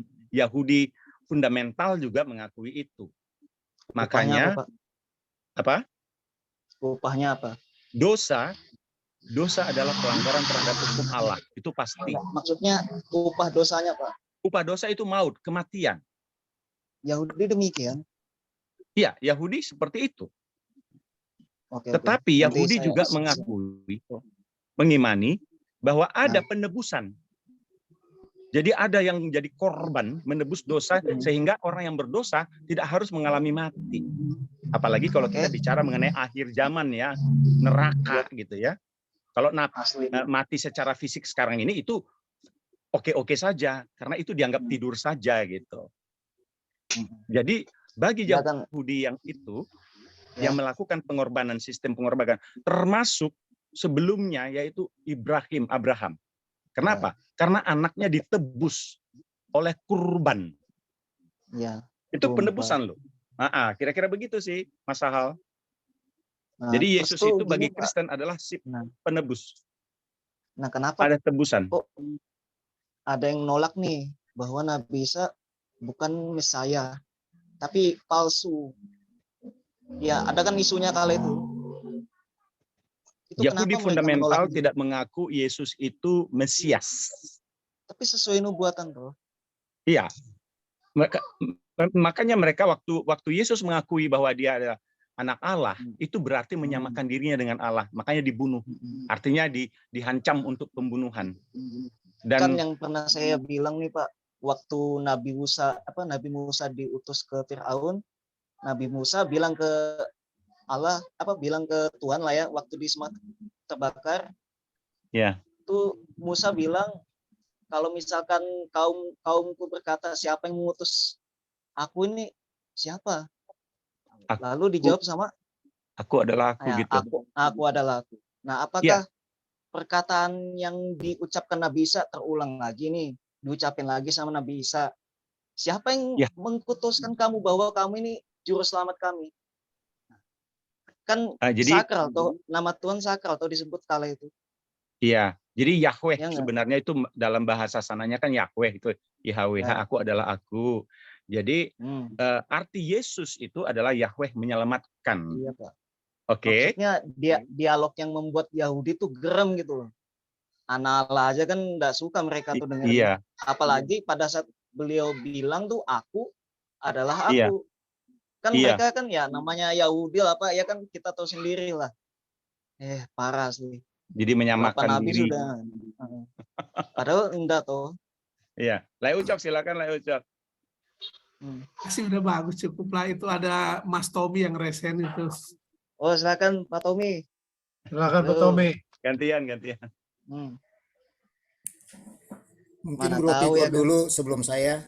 Mungkin ada masukan dari Bro Tigor. Nggak ada, udah lengkap. Ya.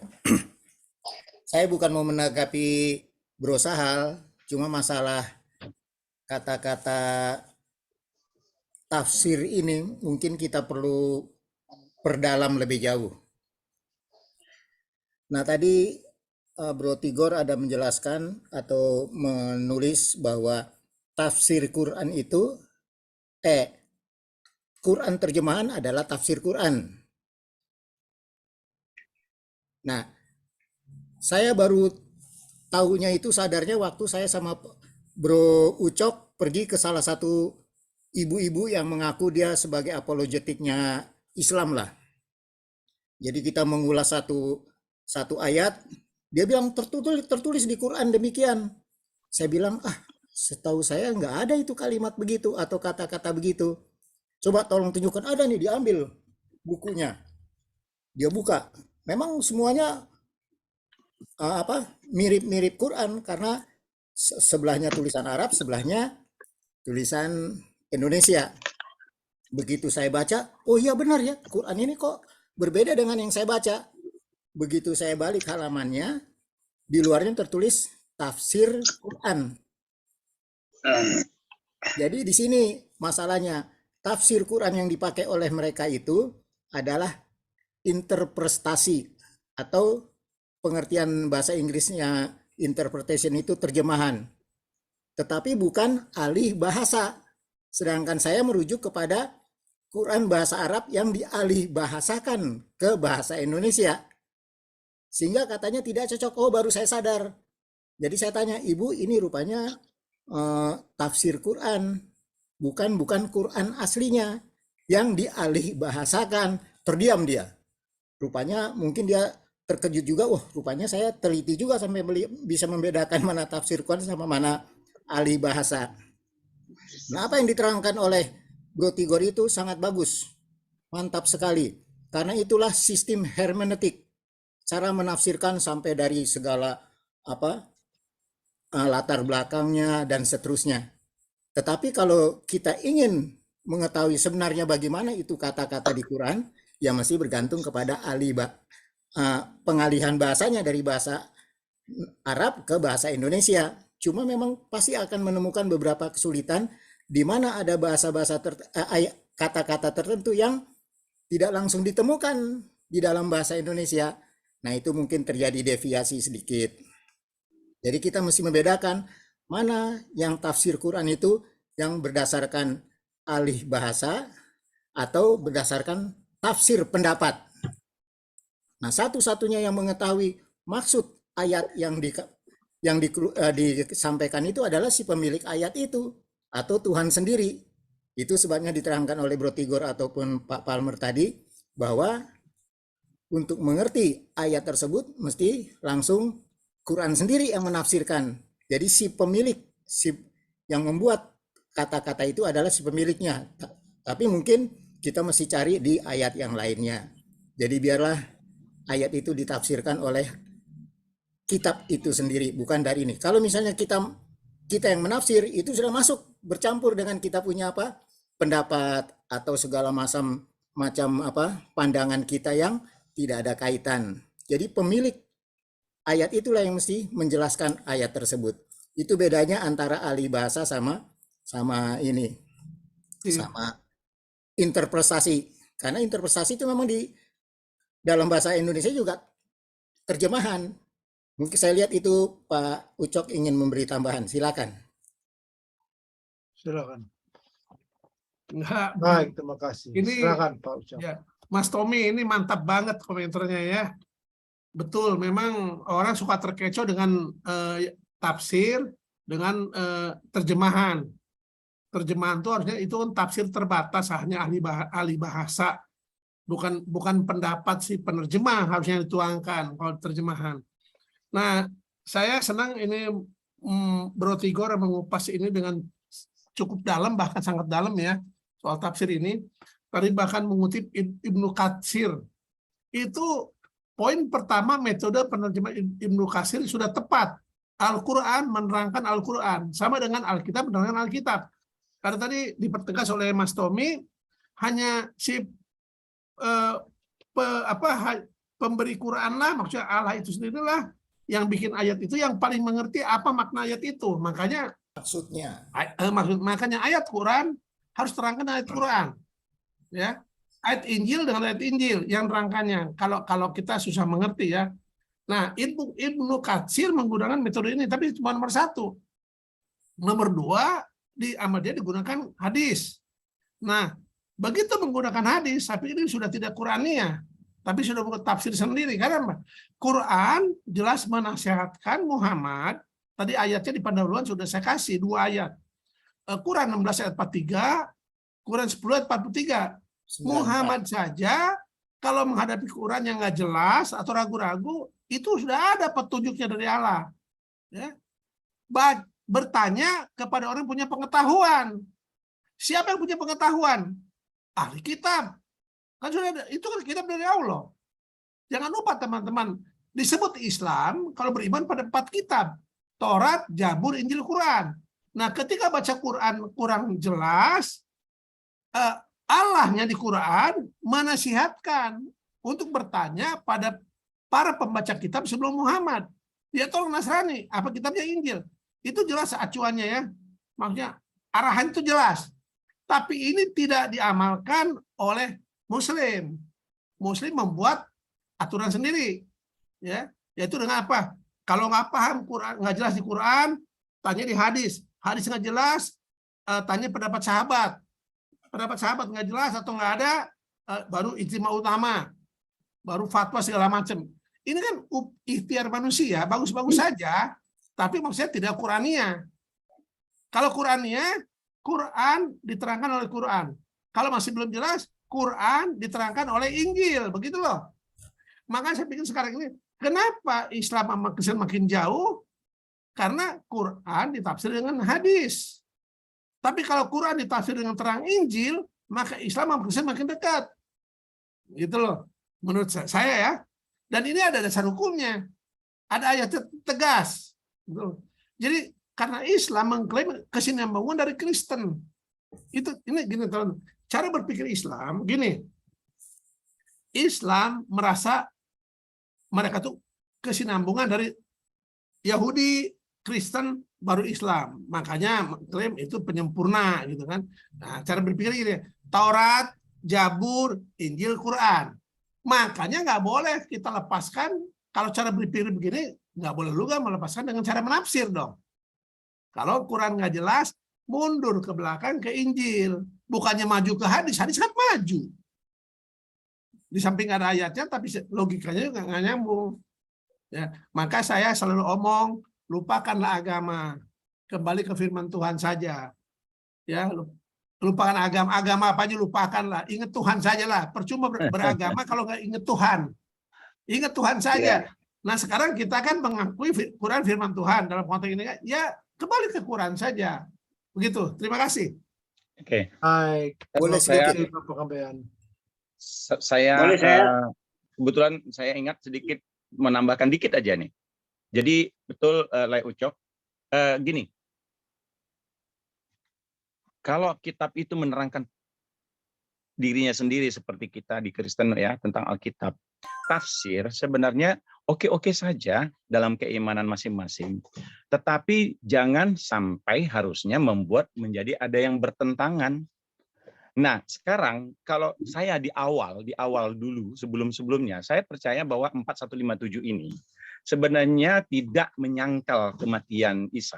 Itu dulu. Tetapi akhirnya menjadi aneh kalau itu menyangkal. Kenapa? Kalau itu menyangkal kematiannya, itu bertentangan dengan 3 ayat yang lain. Dan akibat daripada bila kontradiktif, itu An-Nisa ayat 82 loh. Ada konsekuensi di sana kalau bertentangan. Dan kita berharap sebenarnya tidak bertentangan. Karena ada 3 yang mendukung wafatnya gitu loh. Bahwa itu nanti soal disalib, itu lain cerita. Tapi wafat dulu. Nah, kalau 4 ayat 171 menyangkal wafatnya, justru itu bertentangan. Maksud saya begitu. Mudah-mudahan sebenarnya 4171 tidak menyangkal soal kematian. 4157. Ya, 4157 tidak menyangkal tentang kematian. Karena memang saya juga sedang berusaha untuk melihat itu sebenarnya bukan soal mati. Tetapi setelah saya lihat-lihat amati begitu secara ini kritik gitu ya. Oh, ini menjadi tidak jelas bagi lantas siapa yang mati? Siapa yang diserupakan? Kenapa diserupakan? Loh kok harus sampai quote unquote ya, kok hampir 3 miliar orang Kristen tuh tertipu gitu loh oleh yang melakukan itu gitu loh. Kan enggak mungkin mestinya Allah melakukan seperti itu loh maksud saya. Ya di sini ada hal, tujuan saya adalah kita coba lihat kecocokan ayat-ayat itu, jangan sampai ada yang kontradiktif gitu loh. Nah, itu yang saya berpikirnya begitu, Mas. Makasih. Ada pertanyaan di chat berada Ya, Pak Ucok. Ya Pak John tuh, Pak Nelson, Pak John. Ya, boleh saya bertanya lagi nih. Saya kan memang orang dangkal banget nih Alkitab dan apalagi Quran. Ya. Boleh saya bertanya? silakan Pak. Silakan. Ya, terima kasih. Jadi tadi kan saya sudah tanya mengenai Silakan, apa diserupakan. Sekarang saya coba Silakan, ke Pak John. tafsir. Ya, bisa dengar suara saya? Silakan, terdengar. Ya. Dari tadi. Jadi tadi saya mengenai diserupakan Yesus itu. Sekarang saya mau tanyakan mengenai tafsir. Nah, sini saya kan ini belum paham banget nih ya. Tafsir itu. Kalau kita lihat Alkitab kan tidak ada tafsir itu. Kalau saya menurut dengar khotbah dari pakar-pakar seperti sekarang ini, bahwa itu ada buku tersendiri. Jadi kalau ada ayat di Quran yang kita mereka nggak bisa mengerti, ada tafsirannya di tafsir. Apakah begitu? Ada 2 buku jadinya. Kalau kita di Alkitab kan cuma 1 buku Alkitab aja. Nah, kalau tinggal kita mau diaplikasikan itu. Kalau kita kan aplikasikan. Misalnya saya ambil contoh perumpamaan oleh Yesus ya. Misalnya pohon ara yang tidak berbuah itu.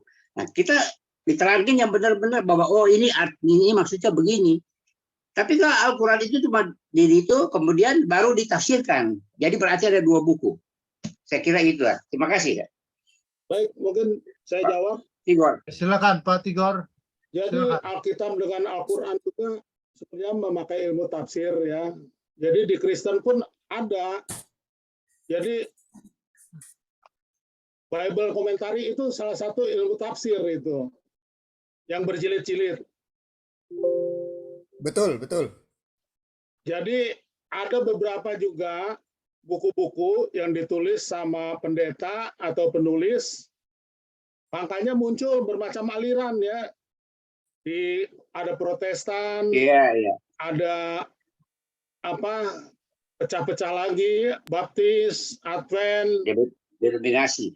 ya khususnya Advent ada tafsir tapi kita dibimbing oleh Roh Kudus ya dengan Ellen G. White ya. Jadi di situ kelebihan dari Advent. Tapi di tempat lain pun ada juga yang dibimbing oleh Roh Kudus kayak Mormon ya. Tapi itu dianggap menyimpang ya. Tapi bagi orang Mormon tidak. Bahkan Advent sendiri kan dianggap menyimpang sama umat Katolik di awal-awalnya. Jadi pada dasarnya sih semua pakai ilmu tafsir. Kayak dosa yang tidak dapat diampuni adalah dosa menghujat kepada Roh Kudus. Nah, itu tidak dijelaskan di dalam Alkitab. Perlu tafsir. Sehingga ada orang bertanya dalam Job, berdosa kepada Allah bisa diampuni, kepada Roh Kudus tidak dapat diampuni. Berarti Roh Kudus lebih tinggi daripada Allah.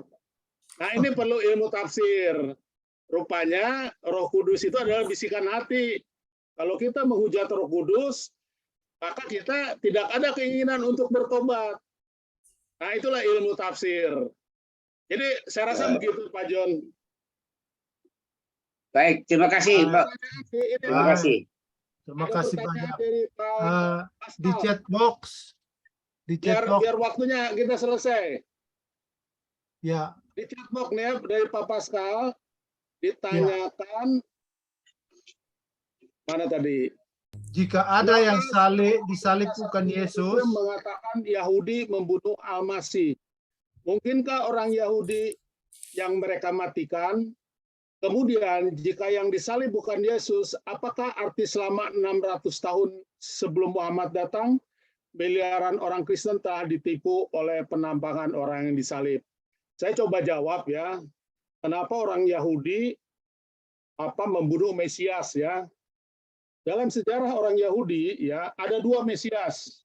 Satu Mesias Al-Masih, satu lagi muncul 100 tahun kemudian, yaitu pada tahun 132 Masehi, bernama Simon Bar Kokhba ya. Dia ini dianggap sebagai pahlawan perang dan dinobatkan sebagai Mesias. Tetapi karena kalah, sebagian dari kaum Yahudi menganggap Simon Bar Kokhba itu sebagai Simon Kozeba atau Simon penipu. Jadi bukan seorang Mesias yang diurapi ya. Akhirnya kata-kata Mesias itu menjadi ledekan ya. Makanya dia berkata, kami sudah membunuh Isa, Mesias. Nah, pengertian Mesias di sini adalah ledekan. Sama seperti yang disampaikan untuk Simon Bar Kokhba ya, yang akhirnya Simon Bar Kokhba ini dibunuh bersama dengan Rabi Akiba ya, pendukungnya yang mengurapi sebagai Mesias. Jadi saya rasa mereka mengakui sebagai Mesias dalam Al-Quran itu sebagai ledekan ya. Kemudian jika yang disalib bukan Yesus, berarti 600 tahun sebelum Muhammad datang miliaran orang Kristen telah ditipu. Jadi ini masalah pertentangan ya. Jadi tadi sudah kita jelaskan, bahkan di Islam sendiri makanya muncul aliran Ahmadiyah ya. Ahmadiyah sendiri mengakui bahwa Isa itu disalib dan mengalami kematian. Jadi mati suri tapi hidup kembali ya. Dan ini dianggap sesat. Jadi jangan salah ya. Islam dulu juga awalnya dianggap sesat. Jadi sama seperti Advent juga dianggap sesat. Kadang-kadang yang sesat itu melakukan perubahan ya. Dan itu ada benar, mungkin ada tidak benarnya juga ya. Itu saja saya rasa. Baik, Pak Panggabean. Melihat waktu saudara-saudara, saya pikir sudah waktunya kita bisa Sebelum ditutup boleh? oke. Ya, oke Pak Bonto, bagaimana Pak Bonto? Nah, tadi hanya untuk memperjelas pertanyaan Pak John tadi, bukan memperjelas, menanggapi pertanyaan Pak John Watupongo. Ini saya ada bukunya. Di sini ditulis Tafsiran Alkitab Masa Kini, keluaran dari BPK Gunung Mulia. Jadi di samping kitab suci kita yang disebut Alkitab, ada juga tafsirannya, buku tafsirannya. Dan hal-hal yang beginilah yang menimbulkan polemik. Salah satu polemiknya, kita lihat masalah kata-kata Trinitas. Trinitas itu menjadi satu problem yang luar biasa. Karena di Alkitab nggak ada kata-kata Trinitas. Tetapi yang menarik lagi, kita coba buka di mana? Di Al-Quran. Kata tauhid juga tidak ada. Jadi sama-sama. Kata tauhid tidak ada di Al-Quran, sebagai yang ditafsirkan dari kata keesaan. Kata Trinitas juga tidak ada di dalam Alkitab yang dikatakan sebagai keesaan yang berupa kesatuan. Nah, karena itu mereka bermain di dalam masalah tafsir. Di sini kita sering terjebak sehingga banyak polemik-polemik yang terjadi. Itulah sebabnya sebaiknya kalau kita ingin mengerti satu ayat, kita coba cari tahu apa sebenarnya maksudnya si pemberi ayat itu. Bukan menurut kita, tetapi menurut si pemberi ayat. Ini saja masukannya. Terima kasih. Baik, terima kasih Pak Bonto.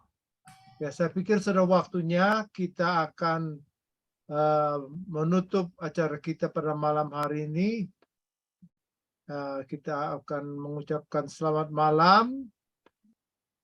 Ya, untuk ini saya ucapkan banyak terima kasih. Kita ucapkan banyak terima kasih kepada narasumber pada malam hari ini. Antara lain di sini Pak